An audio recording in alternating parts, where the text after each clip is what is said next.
Hello, I welcome you all with love, and we're going to do a little baby talk tonight. You'll understand it and appreciate it in just a moment. But first, we're going to do a little dancing to get the energy going. So let's start with a little prayer to merging the heart and mind, because that's what's needed today. Hashem Kud Kudasham Brihu, Ushinade, Bi'u Imulaya, Jamika Belovke, Yudashal Hashem, Kozrael Kolok. Amen.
Okay, great. So, before I get started, I want to thank Doug Diamond behind the scenes who makes this whole thing possible. So thank you, Doug. So, what we're going to talk about is a baby's view of the world and what the research shows, which is really exciting, okay, is that babies have an inherent good morality. Inherently good. So it's a positive moral sense. That's very exciting. And that's really, really good. Because it speaks well for humanity. That's the point, okay? And with 87% success rate, babies can pick out a good human from a negative human. That also is very interesting.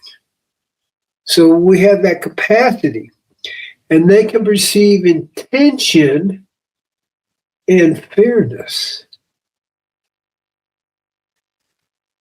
So what do we know? The roots of morality are felt first, and then they're taught. And that is exciting. Because we're saying, in the beginning of our rebirth onto this planet, we start with inherently good, positive morality and a good, positive feeling about what's right and who are the energies that are positive and negative. That's huge. Once we understand that, we believe that the research shows that humans are inherently human, inherently good. By this approach, it kind of opens up a door to be able to really appreciate humanity and the positive aspects of humanity. So, connected with that takes us into a variety of places. The most important, again, is that the morality starts good. Now, we're affected by our environment. We're affected by our teachers. We're affected by our parents. and it moves around. But we have a baseline of inherent goodness. Thank goodness for that. I'll put it that way. Okay? Now, I'm going to move the topic slightly over to, I'm going to say, longevity and well-being. And we know, for example, how powerful the mind is. So the research shows that when people have a positive outlook about aging, now we went from babies to aging here, that if you believe that you can get better, stronger, happier, and wiser with the years, it actually adds 7.5 years to your lifespan. That's amazing. But we go back to the baby. It's all positive, and now here we are with, aging with the years, and we're still looking at very positive, but our mind creates it. Okay, that's the key. And so, wow, you can get stronger, smarter, more compassionate, and more wise with age. And they did research on thousands of people.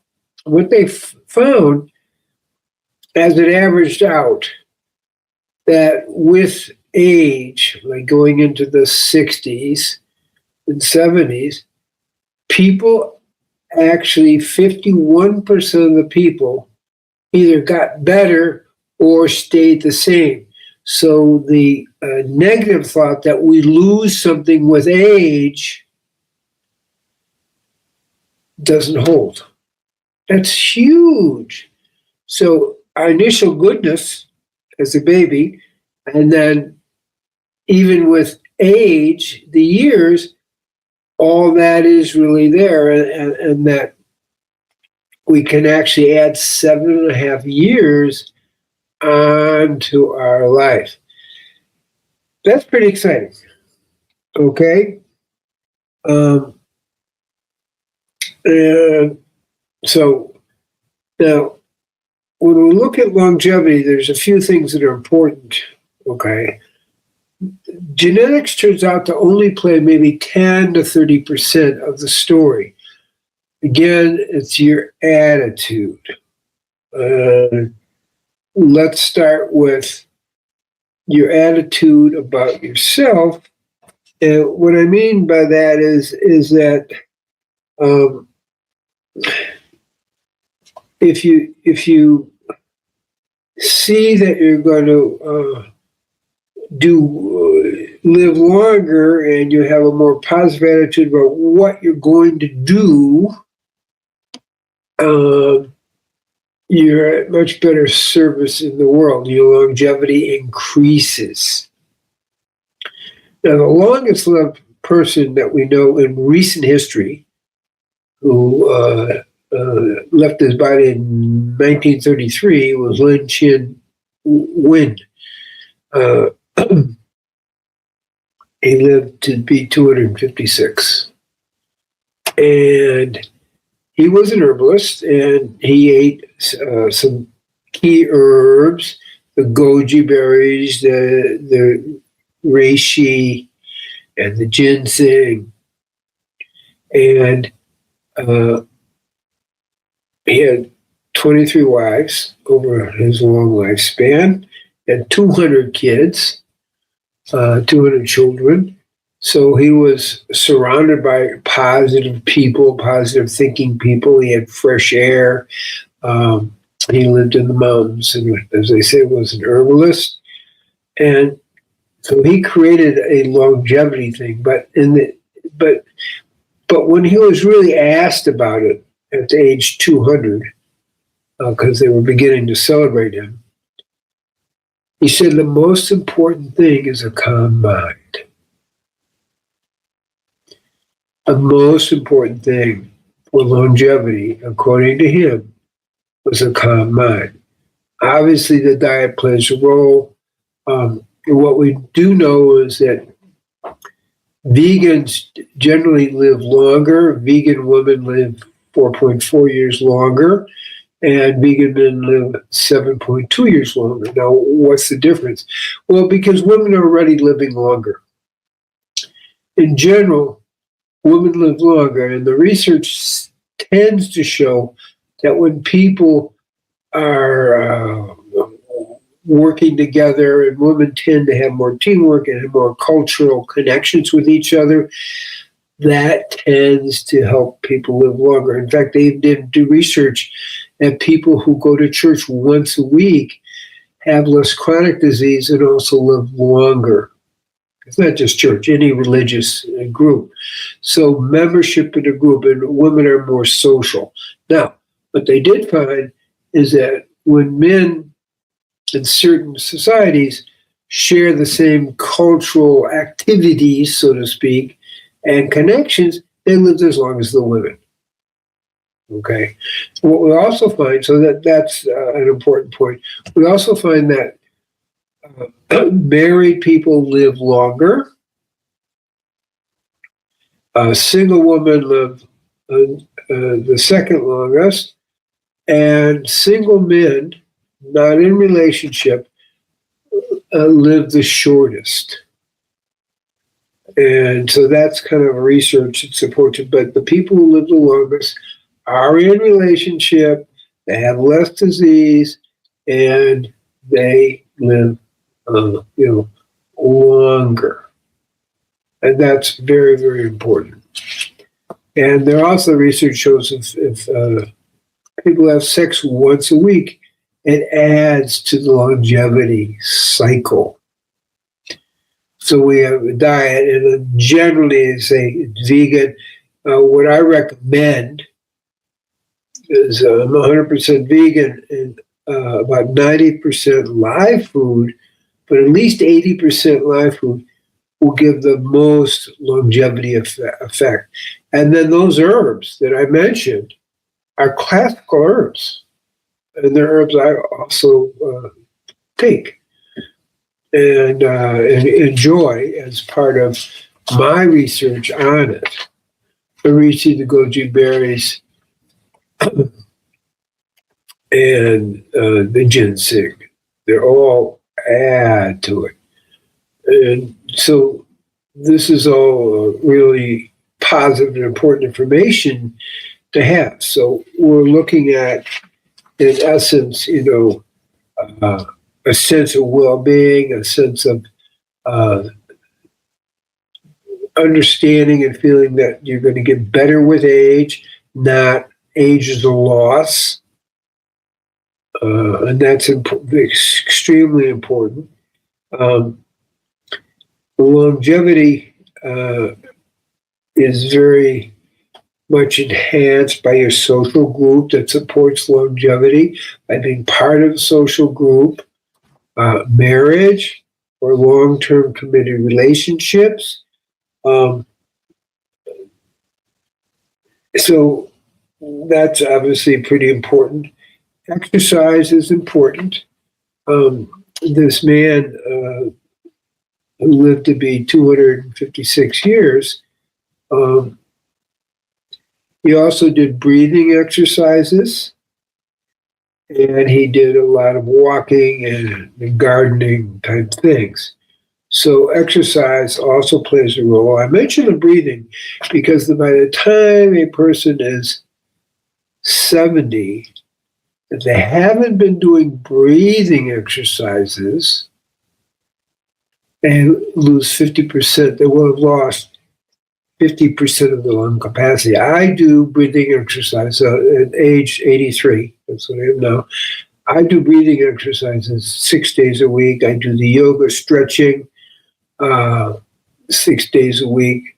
Also, the yoga asanas, what I'm talking about, balances the chakras, helps move the kundalini. So all those things are good. And general exercise is good. Also fasting. So we have a fasting workshop coming up, a 7-day fast in the Dominican Republic. And the research is that when people are fasting, they also are regular periodic fasting. They live longer. I've done research with exploring the toxins in people, and I found 26 toxins that were in a group of about 30 people. And after the first week of the fast, we got down 11 toxins. And by the second week of the fast, we got it down to 0. Now, that's pretty good news. And basically that and a few other things, we do fast, 7-day fast, twice a year to be able to get all the toxins we accumulate out of our system. So that's all pretty important. Now, meditating is also important. Research shows that if people meditate for just as short as 20 minutes a day, there for 5 years, their physiology will be 15 years younger. That's impressive. So we have a head start as a baby. We are essentially good and have a good moral intent, can recognize good from evil in terms of people. And then we have these basic habits, very positive outlook, what we're doing, in service and charity, and wanting to help people, and but basically an attitude of longevity. And we live, as I said, 7.5 years longer. Just that. Plus, we don't see aging as going downhill, but we see it as expanding, getting wiser, stronger, and clarity. I just put out a video when I was 12. I did 61 push-ups, and that was more than anyone in school, 6th, 7th, and 8th grade did. As captain of an undefeated college football team, I did 70 push-ups. Okay. At the age of 60, I did 601 push-ups. And now at the age of 83, you'll see a video of me doing 1,000 push-ups, but I've even been up to 2,000. But what I'm saying is, yeah, you got to exercise, but you can get stronger. And the dancing helps coordinate the mind and the heart, but also this is very good for coordination. Okay, so it's very positive. So I'm saying you can get younger, more flexible, and stronger, and even quicker with age. So that's pretty exciting in the big picture. And relationships helps us live longer. We create the image of in a loving relationship of being loved. I am loved. I'm worthy of being loved. Now, in the initial part of the relationship, Eros plays a big role, because Eros is a sexual physical attraction. And then, unfortunately, about a third of marriages end in divorce, which is really high. But if we keep the Eros, it can help maintain over years and years and years. So, and I have made an effort to keep the Eros in my marriage relationship over really 38 years of relationship. And what am I doing to do that? See, so Eros usually kind of fades out after a few years, but if you see the relationship as sacred and you put energy into maintaining the sacredness of the relationship and ultimately the Eros of the relationship, that sense of Eros where you're secreting all the good hormones, the oxytocin and the dopamine, and the serotonin, all that keeps you younger in spirit and also physiologically. But more important, it's fun. It's fun to be in a relationship where Eros is playing a role, and no matter how old, young, long-lasting the relationship is. So we emphasize the Eros part as part of it. And what we see is that if the couple has sex once a week, it's mean they're able to maintain that sense of Eros and all the hormonal support and the longevity support of how it works. So I've given you a few clues from being a baby.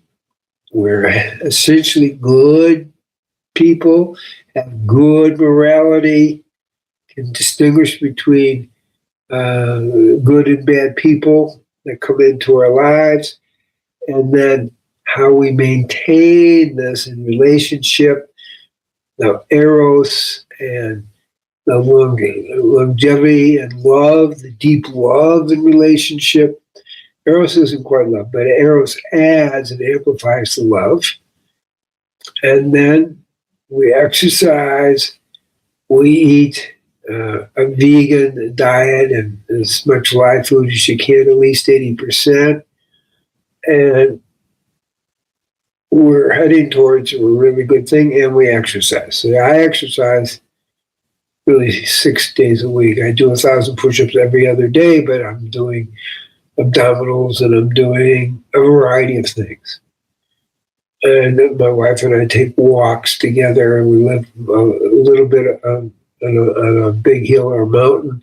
So we have walking up and downhill. It's really good. So you combine all those together, and you literally can get younger, stronger, more flexible, as well as wiser with age. So I'm offering this wisdom from a baby, because we're in the inherent goodness, into whatever age you're going to be.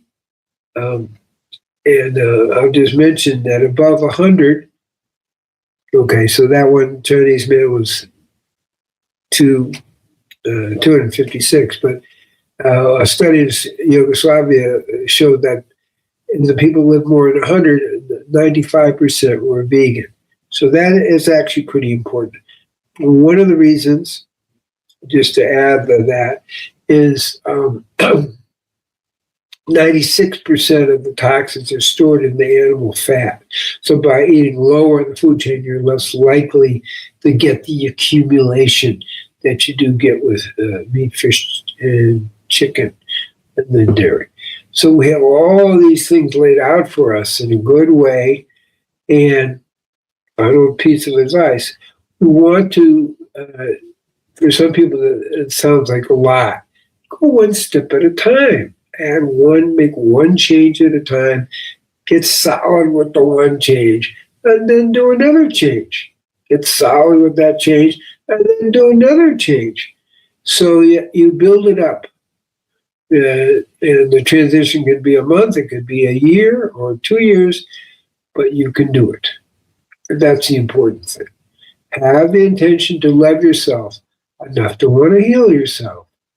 Have an intention to make your relationship really work, because it's going to add years to your youthfulness and age. And have the idea that with age is not a loss, but is really a gain, 7.5 years to your lifespan. We can do it. And that's my gift to you. You can do it, and we can do it. Peace be with you. Shalom, shalom, shalom. Om Shanti, Shanti, Shanti. Om Tathagata. Also, we are having a fast. May 26th in the Dominican Republic, a 7-day fast. That's a great way to get started on all this, because once you fast it, you clear a lot of your food addictions by 3 or 4 days. And so you're freer. to do the highest level of that. So that's how you can sign up for the fast. Dr. Cousens, spiritualfast.com. Okay, so now you got a few hints to make your life really better. Peace be with you. Shalom, shalom, shalom. Om Shanti, Shanti, Shanti. Om, thank you, Asin and Doug. Thank you.